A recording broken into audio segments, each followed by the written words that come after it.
Avtomobilinizdə bu rənglərdə tüstü çıxırsa, sizə dərdini demək istəyir.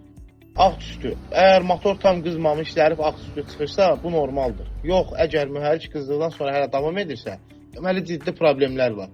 Yoğun ağ tüstü görürsünüzsə, deməli soyucu mayenin kameraya sızması var. Adətən silindr başlığının araqatı xarab olur və mayenin silindrlərə sızmasına səbəb olur. Həmçinin tüstüdən gələn şirin qoxu soyucu mayenin yanmasını bir daha təsdiqləyir. Mavi tüstü. Mavi tüstü görürsünüzsə, deməli motor yağ yandırır.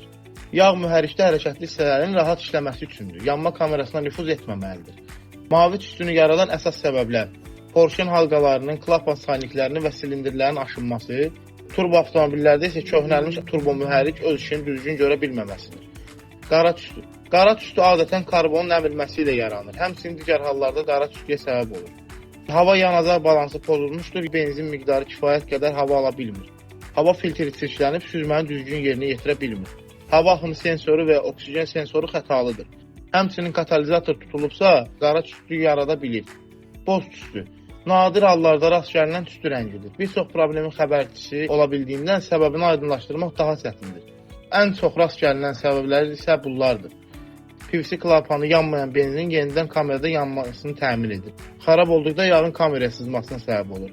Digər səbəb dizel maşınlarda aşağı yağ təzyiqi və ya yağın həddən az olmasıdır. Yağ az olduqda motor daha çox qızır, istənilən yanmanı düzgün yerinə yetirə bilmir. Bu tüstülərdən hansını görürsünüzsə, mütləq təmirə gətirin. Bu videonu isə maşını xarab olana qədər üstüyə aparmayan dostuma göndər.